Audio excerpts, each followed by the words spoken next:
the thing I love about fitness is that it's for everyone. You don't have to have a lot of money. All you have to do is have the mindset of, I'm worth it and I deserve to be healthy. And I really hope that you guys are able to benefit from it and that it changes your lives the way I've seen it change my clients' lives.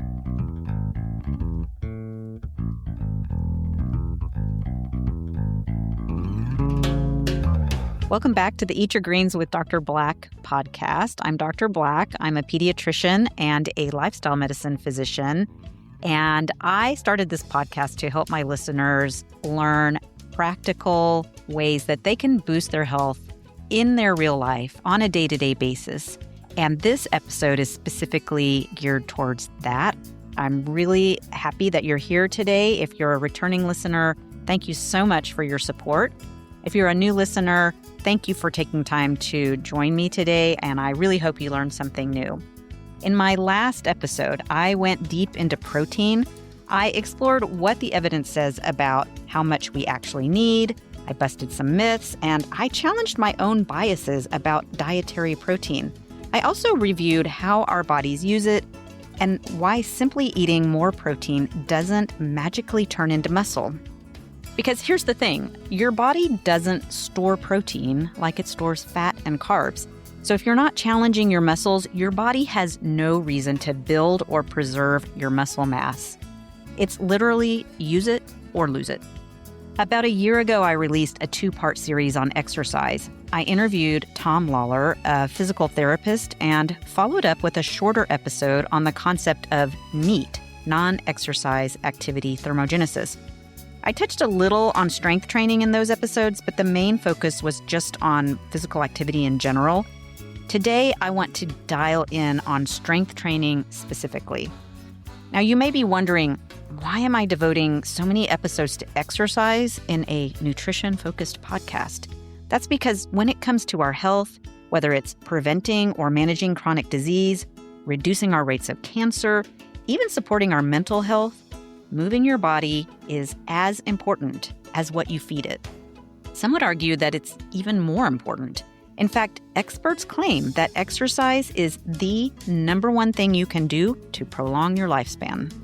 Maintaining muscle mass and strength is critically important for your metabolic health and your ability to stay active and healthy as you age. We begin to lose muscle mass as early as our 30s. And that loss accelerates with age, especially for women after menopause. So that's why I've taken to calling exercise vitamin X. Now, today I have invited my very own personal trainer, Laura Coleman, to talk about why maintaining both muscle mass and strength, they're not the same thing, and she's going to tell us why, is important and how you can improve both right at home using things you probably already have around the house. No expensive gym memberships or equipment needed. So let me just start by introducing Laura. Laura has both a bachelor's degree in exercise and sports science and a master's degree in rehabilitative health sciences from Texas State University. She's also a National Association of Sports Medicine certified personal trainer with over 7 years of clinical experience working with clients across a wide range of backgrounds. What I appreciate most about Laura is that she doesn't just give out cookie-cutter workouts. Her creative and individualized approach blends clinical assessment, evidence-based programming, and functional movement. This means she helps people build strength in ways that actually translate into real life. In short, she takes a thoughtful, science-driven, individualized approach to helping people move better, get stronger, and stay healthy. Thanks for joining me today, Laura. I'm really happy to have you here. Yes, I'm so excited to be here. Thank you for having me as well. So we've been working together for, about a year and a half now? It's been about that time. That's incredible. And it's been a great experience. I have benefited immensely. Well, thank you. Tell me a little bit about what motivated you to go into exercise, sports science, and rehab. No, 100%. So I grew up as an athlete. So I was a cross country and track athlete. And I actually got injured in my last meet of my freshman year of high school. I actually tore my TFL, my tensor fascia lata, or a part of my hip flexor. And it was the most excruciating pain I had ever experienced. And what was even scarier was the fact that no one knew how to take care of me at that time. And so it wasn't until my own personal school athletic trainer was able to educate me. He told me what was wrong. He explained to me, what the muscle does. And then he went about creating a program for me to better, learn how to fix that muscle or working towards the recovery process. And so I was so enamored, like I was just like, wow, someone that, understands what my issue is. And that was when I realized that rehab is important, but also being able to be that beacon of light for other people that feel like they either haven't gotten the care that they need, or they feel like they have to give up on their dreams, or they're just given this lot in life where they just have to suffer in silence. Being able to be that person that can help to pick them up the way that my athletic trainer picked me up was really substantial. And I've been in love with helping people ever since. I really enjoy that story because it highlights the importance of having that support person, especially, as you said, when you've gone through an injury and your whole idea of who you are and what you're capable of changes. Let's talk a little bit about that aging process Okay. and what happens naturally. I have some statistics here that I wanted to share um, because people don't realize how quickly things change and at what a young age. Not at all. So, starting around 30, we start losing roughly 3 to 5% of our muscle mass per decade just naturally. And then the pace accelerates as you get older. So, by around age 50, the average muscle mass declines by 1 to 2% per year. Then don't even get me started about menopause. You lose your hormones, and that just takes it 10 times higher. I don't have that statistic, but I'll tell you, it felt like overnight, maybe it was a 6-month period Hmm. of I've never had a problem opening jars to what the heck? Why can't I open any jars? And it was all hormone changes. And then there's a difference between muscle mass and strength. And strength actually declines faster than mass. So I guess that's what I experienced with Hmm. the jar opening issue, because I don't think my hands have less muscle mass, but Right. my ability to use them completely changed. And so the strength loss is around 1.5% per year starting in your 50s, and then 3% per year after age 60. So it's a pretty rapid decline. Tell me a little bit more about muscle mass, or AKA lean mass, and strength. What is the difference between those two? Let's talk a little bit about strength first. So, strength is one of those physiological effects that we feel. So, typically, when I'm working with my clients, I usually tell them you're going to start to feel stronger before you physically start to see the quote unquote muscle mass that you're looking to build. And so what happens is the more you use your muscles, the more you work them, the more they are able to register the stress that you're putting on them. That's the response to you building strength, not necessarily building muscle mass, but you are now able to physically carry a stronger or a more difficult stimulus because through repetition over time, your body has learned to adapt to the motion or to the work that you're requiring it to take on. So it's more physiological. Mhm. So when we go into muscle mass, now we are looking mainly at the physical representation or the observable sign that you are building strength. So in this case, the strength is something that you feel. It's not necessarily observable through the naked eye because you have a lot of people that look like, they don't necessarily look very muscular, but you'd be surprised at how strong they are. And we have this sort of running joke that when I work out with you, swole is the goal. Swole is the goal. So swole is that muscle bulk, the muscles that you can see Right. getting bigger.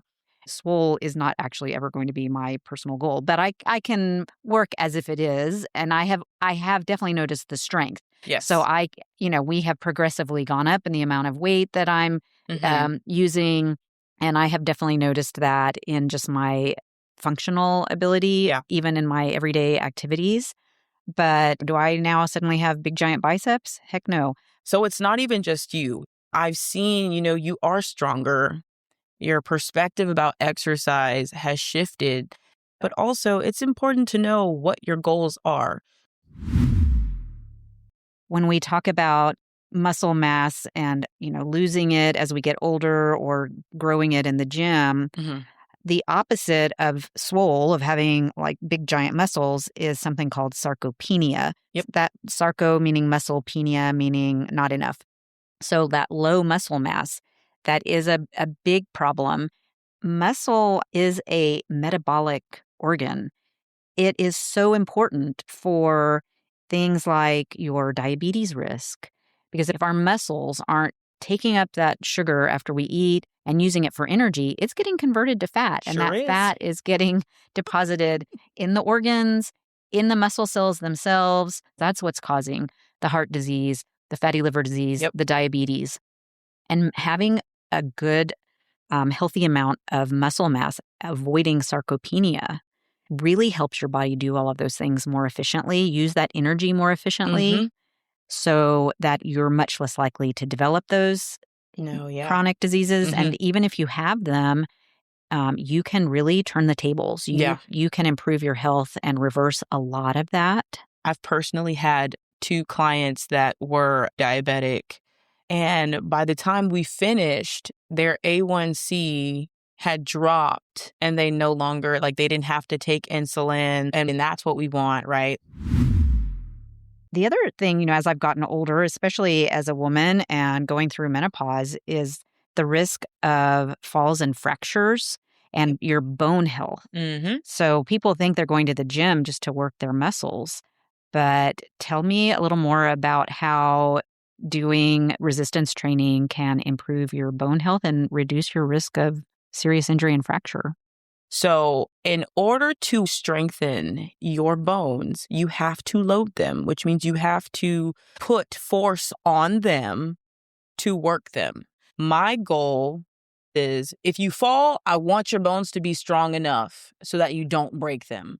I also work on balance a lot because I don't want you to fall. So, for my clients, my 77 and my 75-year-old client, I focus on their balance. I want them to be able to get down and be able to stand back up, because at the end of the day, that's what maintains your quality of life. And quality of life is the most important thing that any fitness professional can give you. Like my clients, they go on hikes. They go to Cancun. They have a great time.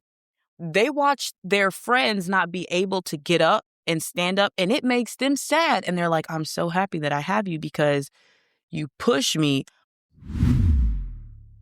So let's talk a little bit about some things that you can do in your own home to maintain your strength and your functional capacity and improve your longevity. I always like to start with core because I just think it is so... I was just about to say that. It is the foundation, right? What can people do at home with minimal equipment to help improve their core strength? So your core is so important because that's where your balance comes from. That's where your center of gravity is. So I would definitely recommend, first and foremost, use your body weight, okay? So things like, and I know we hate these, but it's just one of those necessary evils, and I'm already going to say the big P word, planks. I knew that's where we were going. We have to do them though, because you work your transverse abdominis the most effectively through isometric contractions, which means the muscle is working, but it's not physically moving. You're just holding it. So we have our plank isometric holds. I'd say start 10 seconds.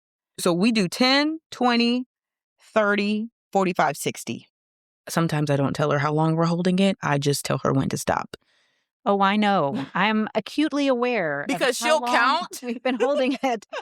She'll So count. my muscles are screaming like ain't no We're way that not was done. 10 seconds. We're not done. But the reality is that's going to help work that muscle.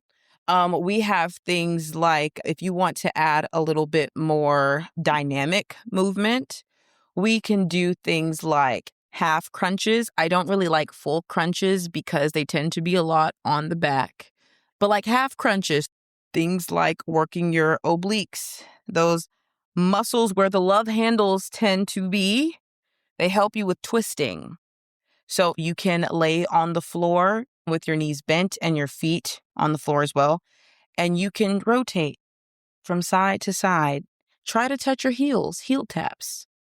Those are a good way to work your obliques. Maybe you have some bottles of water, or maybe you have a couple of gallon jugs. So, when I first started working out, I had me 2 little gallon jugs, and I would hold one of them in front of me. I would twist from side to side, making sure my movements were nice and controlled. Now, you talked about abs, but glutes are part of core. Yes. So you would be so happy to know this. I'm talking to Angela specifically. But you can do reverse sliders on your floor in some socks. Now, for people who haven't worked with you, Yes. what's a reverse slider? So a reverse slider is basically how I teach my clients to get comfortable doing a reverse lunge. A reverse lunge is a great way to work all of the 3 glute muscles that you have. You have the maximus, you have the glute medius, and you have the glute minimus. So what you're going to do, you can kind of grab hold to your countertop, a chair, pull up a chair, something to steady you, so that you're not afraid, so that you don't hurt yourself. We're always trying to minimize injury here, okay? So what you're going to do is let's start with your right foot, okay? So you're going to put your right foot in front of you, making sure that you are at 90 degrees. Your knee. Yes, we want to keep our knees at 90 degrees so that we can really work the glutes, but not put too much stress on the kneecap.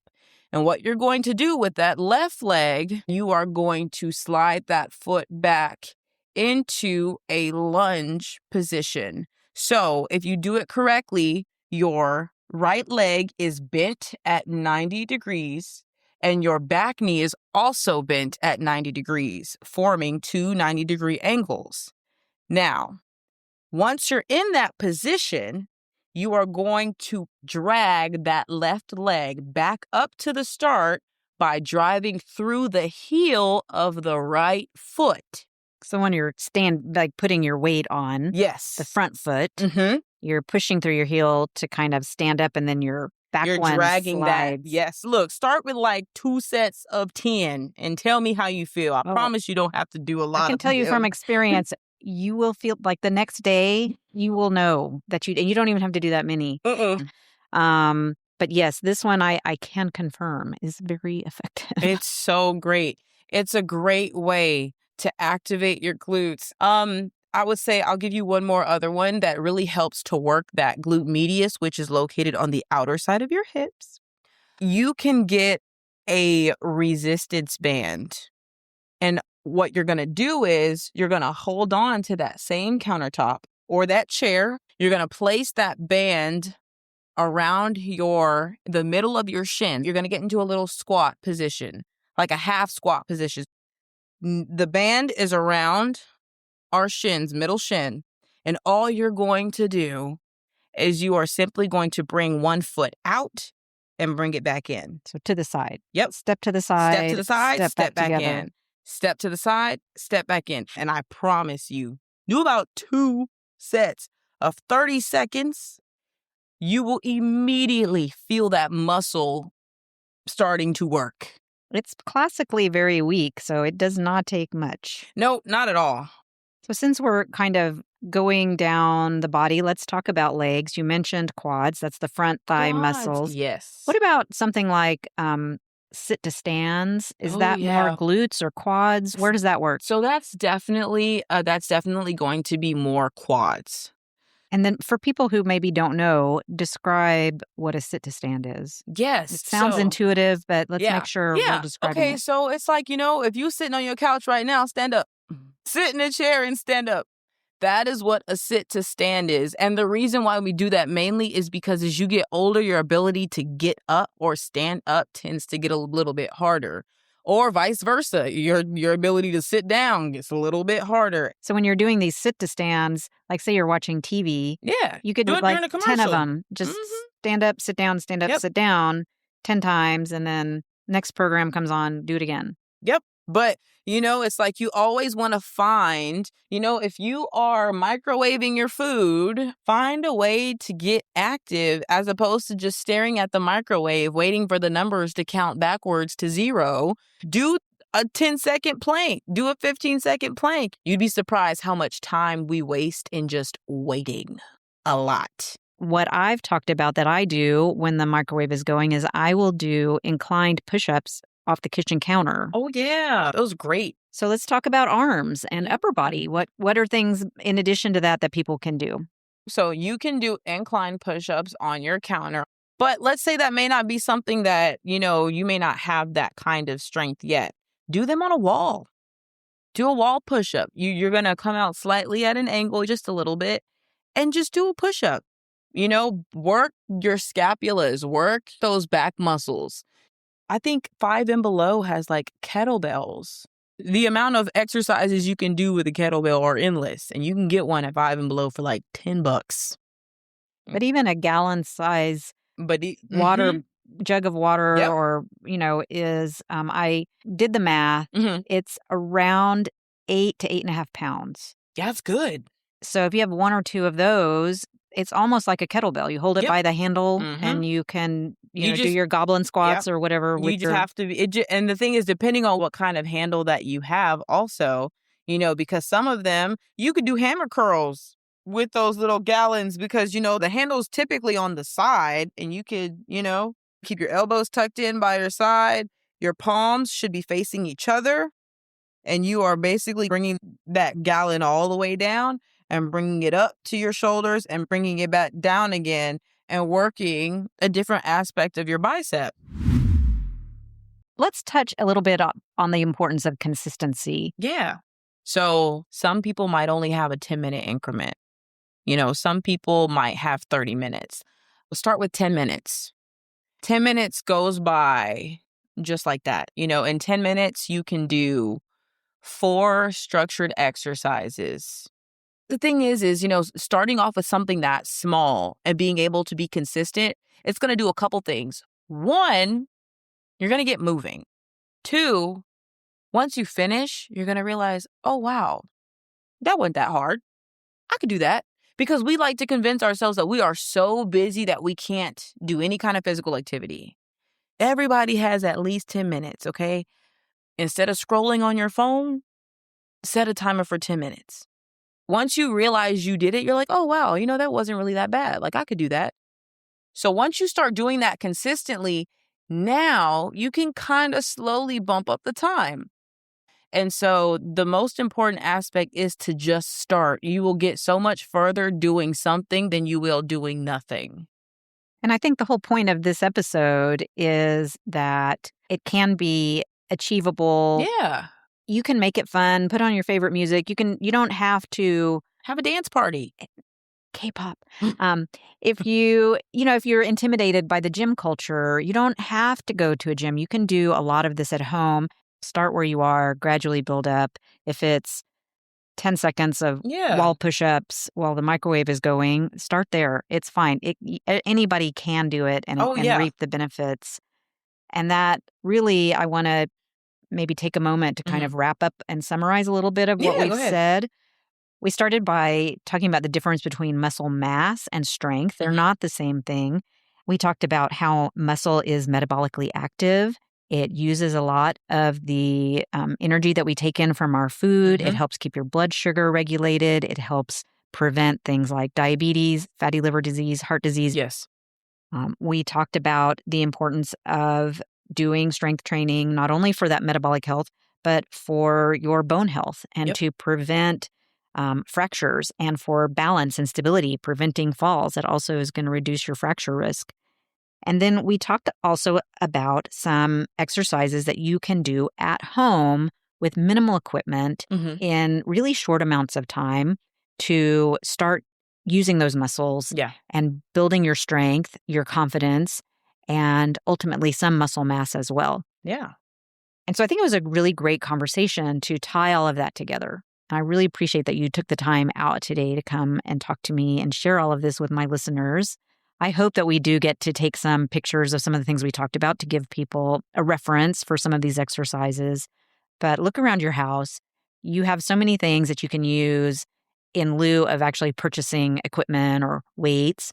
But something as simple as a very cheap set of elastic resistant bands that you can take with you anywhere and use, or, that's also a wonderful piece of equipment. And then we talked about the importance of consistency. Start small, do small amounts, and then build on it. And really, that's the whole point of this podcast, is finding ways to make health doable so that you can benefit from this great advice that trainer Laura has shared with us today.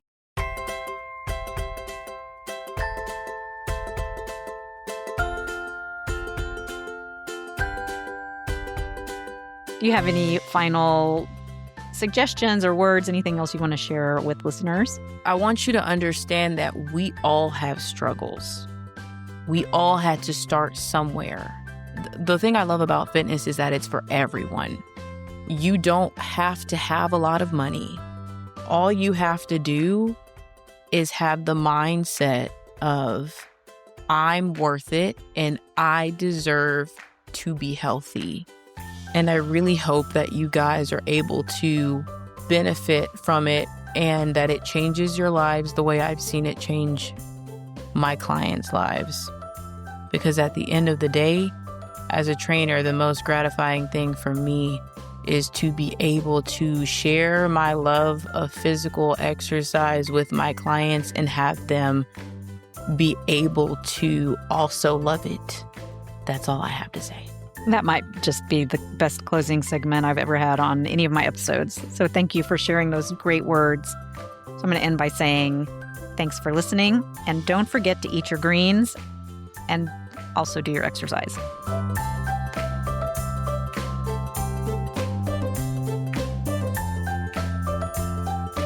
Please be aware that this podcast provides general health information about nutrition and feeding of infants and children and is meant for educational purposes only.